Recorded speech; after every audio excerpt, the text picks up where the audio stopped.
எல்லாருக்கும் வணக்கம். மாமன் படத்தோட ப்ரொமோஷனுக்காக இங்கே வந்தோம்.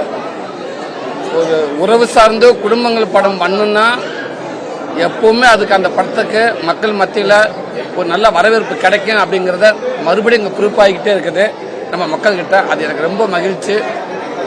மாமன் படம் ரிலீஸ் ஆகி கரெக்டாக 3 நாள் ஆகுது. தமிழ்நாட்டில் எல்லா இடத்துலையும் இன்னைக்கு ஃபுல் ஃபேமிலி கிரவுடு குடும்பமாக பார்க்குறாங்க. இந்த படத்துக்கு மிகப்பெரிய ஒரு வெற்றி படமாக அந்த படம் வந்து மக்கள் மத்தியில் சேர்ந்துருக்கு. ரொம்ப மகிழ்ச்சி, ரொம்ப சந்தோஷம். நம்ம மதுரை ரேடியன்ஸ் தியேட்டர் ராம் பிரகாசன் அவர் சொன்னார், நீங்கள் இங்கே வாங்க, எல்லா ஊருக்கும் பாருங்க, இந்த ஊரில் வந்து மதுரைக்கு வாங்க, இங்கே வந்து தியேட்டரில் பாருங்கள். ஒரு வார்த்தை சொன்னாங்க, 10 பேர் 12 பேர் 15 பேர் குடும்பமாக வர்றாங்க, மொத்தமாக டிக்கெட் எடுக்கிறாங்க அப்படின்னு சொன்னாங்க. ரொம்ப சந்தோஷம் சார். இதுதான் சார் ஒரு நல்ல ஒரு படத்துக்கு கிடைச்ச மிகப்பெரிய மரியாதையாக நினைக்கிறேன். இன்னைக்கு எல்லா பக்கம் படத்துக்கு ஒரு நல்ல மரியாதை, எமோஷ்னல். நல்ல ஃபர்ஸ்ட் ஹாஃப் நல்லா ஜாலியாக என்ஜாய் பண்ணாங்க, செகண்ட் ஹாஃப் இல்லை எமோஷ்னல். நீங்கள் சின்ன குழந்தைகள வீடியோலாம் பார்த்துருப்பீங்க, ஒரு குழந்தை வீடியோலாம் பார்த்துருப்பீங்க. அந்த குழந்தை மாமாவை எந்த அளவுக்கு மிஸ் பண்ணுன்னு நீங்கள் பார்த்துருப்பீங்க. ரொம்ப பேர் ஒவ்வொரு ஊருக்கு போகிறப்ப வந்து ஒவ்வொருத்தங்க லேடிஸ் வந்து அவங்க வந்து ரொம்ப கண்ணீர் விட்டு ஒரு மாதிரி எமோஷ்னலாக அழுகுறாங்க. எனக்கு என் அண்ணன் ஒருத்தர் இருந்தேன், என்கிட்ட பேசாமே இருந்தேன், இதை பார்க்கும்போது எனக்கு எங்கள் அண்ணன் ஞாபகம் வருது, எனக்கு என் தம்பி ஞாபகம் வருது அப்படி பேசுகிறாங்க. என் கணவன் மனைவி ஒரு 6 வருஷம் நாங்கள் பேசாமல் இருந்தோம். நேற்று இந்த படம் பார்த்துட்டு நான் போயிட்டு என் கணவனை திருப்பி நான் பார்க்க சொன்னேன். எனக்கு நம்பிக்கை இருக்குது, அவர் படம் பார்த்தா என்கிட்ட பேசுவார், நம்பிக்கை இருக்குது அப்படின்னு கோயம்புத்தூர் ஒரு அக்கா சொன்னாங்க. ஸோ இதுதாங்க இந்த படத்தோட மிகப்பெரிய வெற்றியாக நினைக்கிறேன். கண்டிப்பாக இந்த மாதிரி படத்தில் நான் இருக்கணும்னு ஆசைப்பட்டேன். என்ன நம்ம தமிழ்நாட்டு மக்களுக்கு என்ன நான் ரொம்ப ஈஸியாக அந்த ஃபேமிலிக்குள்ள கொடுத்தேன்னா இன்னும் கனெக்டாகவே நான் நம்பினேன் இந்த கதையில். ஸோ கண்டிப்பாக இந்த படம் நல்லா வந்திருக்கு. இந்த படத்தை எடுத்த அன்பு தம்பி பிரசாந்த் பாண்டியராஜுக்கு நான் இந்த இடத்துல ஒரு பெரிய நன்றி சொல்லிக்கிறேன். படத்தை எடுத்த தயாரிப்பாளருக்கும் அந்த டீம் படத்தில் ஒர்க் பண்ண அத்தனை பேருக்கும் நான் நன்றி சொல்லிக்கிறேன். எல்லாருடைய கூட்டு முயற்சியாக இன்றைக்கி இந்த படம் இவ்வளோ வெற்றி படம் இருக்கு. ரொம்ப நன்றி. ஸோ ஐஸ்வர்யா லட்சுமி, ரேகா, உண்மை இந்த படத்துக்கு இவங்க கிடைச்சதில் ரொம்ப சந்தோஷம். இவங்க சுவாசிகா, ராஜகிரண் சார் கிடைச்சதெல்லாம் தேங்க்யூ ஐஸ்வர்யா லட்சுமி. ஸோ நீங்கள் பேசுங்க. வணக்கம் எல்லாருக்கும். இங்கே வந்து மக்கள் கூட சேர்ந்து படத்தோட இன்டர்வல், அவரோட ரியாக்ஷன் பார்க்குறது, அவரோட ஹாப்பினஸ் பார்க்குறது பயங்கரமாக இருந்தது. எனக்கு இது ஒரு ஃபர்ஸ்ட் எக்ஸ்பீரியன்ஸ் ஆக்சுவலாக. ஒரு ஃபுல் ஃபேமிலி க்ரௌடில் சின்ன சின்ன பசங்க எல்லாம் இருக்காங்க. ஆனால் அவரும் என்ஜாய் பண்ணி, அவரும் அங்கேங்க விளையாடி டிவியில் பார்த்தா, தியேட்டரில் பார்த்து அது ரசிக்கிறது ரொம்ப நல்லா இருந்தது. அது பார்க்குறது அண்ணன் மேலே அவர் வச்சிருக்கிற பாசம் பார்க்கும்போது ரொம்ப நல்லா இருக்கு. பயங்கரமாக இருந்தது. இங்கே வந்து மதுரை வந்தது பயங்கரமாக இருந்தது. பயங்கரம்னா இங்கே இதில் ரொம்ப நல்லா இருந்தது. சாரி மலையாளம், சாரி தப்பாக நினச்சிருக்காதுங்க. இந்த வாய்ப்பு கொடுத்ததுக்கு ரொம்ப நன்றி சார். ஏன்னா ஹீரோயின்ஸ்க்கு நல்லா ரைட் பண்ணுற கதைகள் கிடைக்கிறதே கஷ்டம்தான். அதில் நல்ல ஒரு கேரக்டர் கொடுத்த ரேகா மாதிரி ஒரு பொண்ணை வாழணும்னு எனக்கும் ஆசை இருக்கு. அந்த மாதிரி ஒரு தெளிவாக கிளாரிட்டியாக, ஆனால் யாருக்குமே கம்யூனிகேஷனும் கொஞ்சம் நல்லா தான் அவர் பண்ணுறீங்க. அந்த மாதிரி வாழணும்னு எனக்கும் ஆசை. எல்லாருமே நன்றி. ஆமாம், பிரசாந்துக்கு நன்றி, சாருக்கு நன்றி. ஏன்னா சார் தான் அந்த ஸ்டோரி ஐடியா, சார் தான். ஹிஷாம், என் கூட நம்ம கூட நடித்த ஆக்டர்ஸ், சுவாசிகா, சின்ன பையன் லட்டு, ராஜ்கிரண் சார், எல்லாருக்குமே நன்றி. கண்டிப்பாக இந்த படத்தை கொண்டு போய் கிராம சூழல் சார்ந்த படம் மாதிரி நடிக்கிறீங்க. முழுக்க ஆக்ஷன், வேற வித்தியாசமான கதைகளும். ஏன்னா நீங்கள் நடிச்சது வந்து விடுதலை நடிச்சீங்க, உறவுமுறை சார்ந்த படங்கள் நடிக்கிறேன். அதனால தான் நான் அப்படி விடுதலை ஒன்று படமாக நீங்கள் பார்த்துருப்பீங்க. இன்னைக்கு எந்த இடத்துல இருக்கு நான் காரணம் விடுதலை ஒன்று, கார்டன் வேற ஒரு இதில் இருந்துச்சு, கொட்டுக்களி நீங்கள் பார்த்துருப்பீங்க. அப்போ அடுத்து நான் இந்த மாதிரி ஃபேமிலிக்குள்ளே இப்போ ஒரு படமாக ரொம்ப பயங்கரமாக ஆக்ஷன்லாம் அப்படி இல்லாமல் ஃபேமிலியில் ஒருத்தர் என் கேட்டு இந்த இன்பான்றவே எல்லா குடும்பத்திலும் கண்டிப்பாக இருப்பாங்க. நீங்கள் பார்த்துருப்பீங்க. இப்போவும் சொல்கிறேன், இது நம்ம படம்.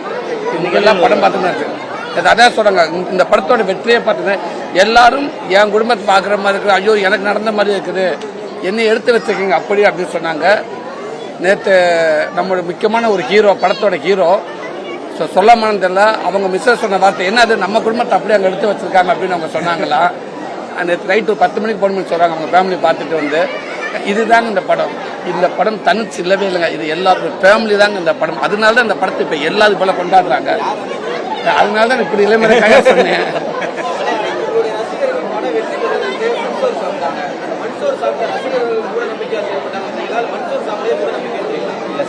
ஒன்னே அதை நேற்று நான் அருமையாக அதுக்கு நான் பதில் சொல்லிட்டேன். நான் திருப்பி அதான் சொல்றேன். அந்த இடத்துல என் குடும்பத்தில் நிறைய பசங்க இருக்காங்க, நிறைய பொண்ணுங்க இருக்காங்க, எல்லாம் இருக்காங்க. நான் இப்படி பண்ணுனா நான் ஏற்றுக்கிற மாட்டேங்க. என் பொண்ணு என் பசங்க பண்ண ஏற்றுக்க மாட்டேன். கொண்டாடுங்க, சந்தோஷப்படுங்க. கொண்டாடுறதுக்கு நிறைய விதம் இருக்கு. ஒரு படத்தை கொண்டாடுறதுக்கு நிறையா இருக்குது. அப்படி இருக்கப்ப இப்படிலாம் உனக்கு தேவைப்படலை, வேண்டாம். யாருமே எந்த ஒரு நாண்டில் எந்த ஒரு ஆக்டரும் போய் இப்படிலாம் பண்ணுங்கன்னு சொல்றதே கிடையாது. எந்த நடிகரும் எனக்கு இதை பண்ணுங்க இதை பண்ண யாரும் சொல்றதே கிடையாது. அதனால தம்பிகளாகவும் ரசிகர்களாக இருக்கட்டும், செல்லங்களுக்கு நாங்கள் சொல்லிட்டு நான் இனிமேல் பண்ண மாட்டாங்கன்னு நினைக்கிறேன். ஏன்னா நல்லா கொண்டாடுறதுக்கு நிறைய விதம் இருக்கு.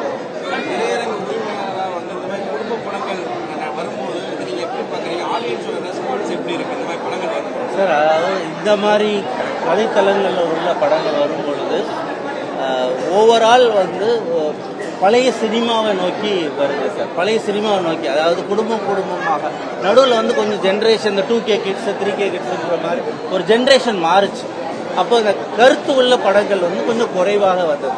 ஸோ இதெல்லாம் பார்க்கும்போது தான் அண்ணே சொல்லும்போது சொன்னார், ஒரு 6 வயசு குழந்தை கதையை சொல்லும் பொழுதோ இல்லை ஒரு குடும்பத்தில் ஒரு அக்கா தம்பிக்கு உள்ள பாசமோ என்னன்றது இந்த ஜென்ரேஷனுக்கு தெரியும்படி அன்னைக்கு ஒரு பாசமலர் அந்த மாதிரியான ஒரு கருத்துள்ள படங்கள் நிறைய இருந்தது.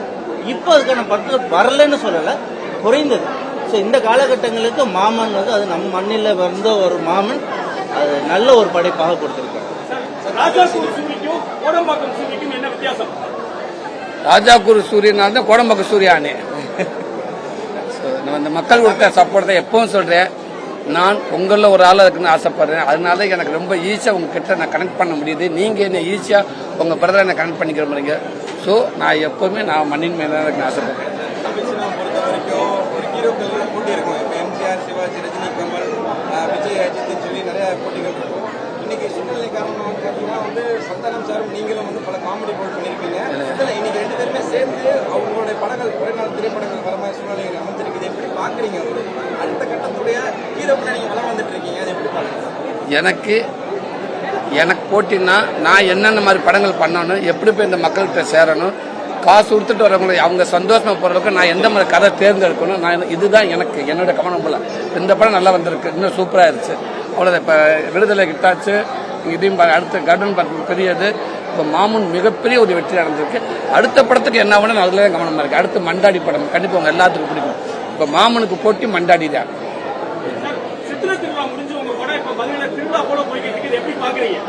நல்லா இருப்பேங்க, ரொம்ப சந்தோஷம். இதுதானே வேணும், வேற எதுவுமே வேணாங்க. இத்தனை வருஷம் இந்த ஊரை விட்டு போய் இவ்வளவு கடின உழைப்புக்கு கிடைச்சா இதுதானே. எனக்கு மட்டும் இல்லை, இந்த படத்துல ஒர்க் பண்ண அத்தனை டெக்னீஷியனுக்கும் நடிகர்களுக்கும் இதுதானே பெருமை. இந்த மாதிரி படங்கள் கண்டிப்பா வருஷத்துக்கு ஒரு படம் யாராவது கொடுத்துட்டேன்னு ஆசைப்படுறேன்.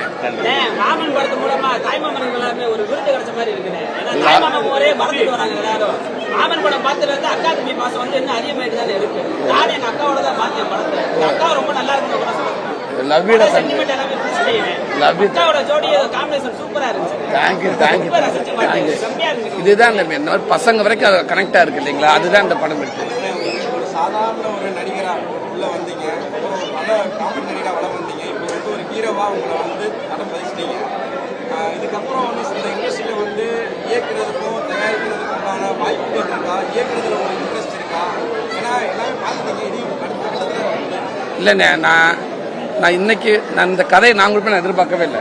நான் உட்காந்து கதை ரெடி பண்ணிட்டே இருந்தேன். இப்போ இந்த நேரத்தில் நான் கதை இருந்த படம் இப்போ வந்துட்டு நான் எதிர்பார்க்காத வந்துட்டு நாளைக்கு இருந்து யாருக்குமே தெரியாதுண்ணே.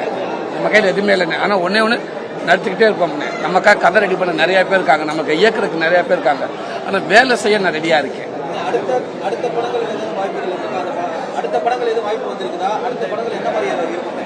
அடுத்து மண்டாடி நீங்கள் எல்லாரும் இப்போ பார்த்தீங்களா, இப்போ இந்த 3-4 படம் பார்த்துருப்பீங்க. என் படம் அப்படியே மாமன் வேற மாதிரி இருக்குங்களா. இப்போ மண்டாடி இந்த எல்லா படத்தையும் வச்சுட்டு மண்டாடி தனித்துவமாக இருக்குன்னு நினைக்கிறேன். மண்டாடிக்கு அப்புறம் நான் கதைகள் கேட்டுக்கிட்டு தான் இருக்கேன். ரொம்ப சந்தோஷப்பட்டாங்க. ஃபர்ஸ்ட் ஹாஃப் பார்த்துட்டு சூப்பராக சொன்னாங்க. செகண்ட் ஹாஃப் பாட்டு ஃபோன் பண்ணிட்டு பேசவே இல்லை. என்னால் என் பாப்பா சொல்லிச்சு, அழுதுகிட்டே இருக்காங்க அம்மா அப்படின்ட்டுச்சு. அதுதான் படம் அந்த மாதிரி தம்பி எமோஷனல் குடும்ப உறவு சார்ந்த எமோஷனல். ஐயோ நல்ல விஷயம் பாராட்டினாங்க. ஃபர்ஸ்டே சொல்லிட்டாங்க ரொமான்ஸ் சீன் வரப்ப நல்ல டைம் கான்ஃபிடண்டா பண்ணுங்கன்னு ஃபர்ஸ்ட் எனக்கு கொடுத்த என் ஒய்ஃபு தான் முதல் டிப்ஸ். இல்ல ஆனா சார் மேல நம்பிக்கை இருக்கு. இந்த வருஷம் சித்திரை திருவிழா உங்களை எதிர்பார்த்தா வர முடியல, நிறைய ரசிகர்கள் ஏமாற்றத்தில் இருக்காங்க. இல்ல அன்பு தம்பிகளா, நான் எனக்கு வந்த ஆசை தான். எனக்கு அளவரோட ஆசை எனக்கு எப்பவுமே கிடைக்கும் நம்புறேன். எனக்கு கிடைச்சிக்கிட்டே இருக்கிறான்னு அன்னைக்கு அங்கே நிறைய இடத்த படத்துக்கான ப்ரொமோஷனில் இருந்தோம். நம்ம மெயினாக லீட் ரோலை நம்ம பண்ணுறதுனால நமக்கான பொறுப்பு அதிகமாக இருக்குது. அதனால ஒரு ஊரில் நான் போயிட்டே இருந்து அதனால வர முடியலை. படத்தோட லாஸ்ட் ஸ்டேஜ் ஒர்க்கு போயிட்டு இருந்துச்சு, அதனால வர முடியலை. அளவோட ஆசீர்வாதம் எப்பவும் கிடைக்கும். அடுத்த வருஷம் கண்டிப்பாக இருக்கும். வரக்கூடிய தேர்தலில் பிரச்சாரத்துக்கு எதுவும் போவீங்களா அரசியல் ரீதியா? நல்ல விஷயம்தான். ஆனால் எனக்கு வேலை நிறையா இருக்கு. இல்லை இந்த வேலை முதல்ல கிடைச்ச தக்க வைக்கணுமே. உங்க முன்னாடி வந்து நடிகை நின்றுட்டேன். இன்னைக்கு என் மாமன் நிறைய பேர் கத்துறாங்க, என் தம்பின்றாங்க, அண்ணன்றாங்க. இதை நான் தக்க வைக்கணும் இல்லையா? இந்த வேலையை பார்ப்போம். இந்த வேலையை பற்றி செஞ்சுக்கிட்டே இருப்போம். இந்த வேலையை எப்படி நான் விட்டு போக முடியும்? ஸோ இதில் இதை தக்க வச்சுக்கிறதுக்கு நிறைய தூரம் இருக்கு சினிமா. அதுக்கான வேலையை நான் ஈடுபடுறேன். பொதுவாக தேர்தலில் எல்லா நடிகர்களுமே பிரச்சாரத்துக்கு வரும்போது மண்ணின் மைந்தனா உங்களை எதிர்பார்க்கலாமா மதுரையில தேர்தல் பிரச்சார காலத்துல? ஓகே, அதுதான் சொல்றானு. இப்போதைக்கு உங்க மண்ணின் மைந்தனா நான் சினிமாவின் பயணமா போய்கிட்டே இருக்கட்டும். நீங்க எதிர்பார்க்கறது எப்போன்னு எனக்கு தெரியாது. தேங்க்யூ ரொம்ப நன்றி.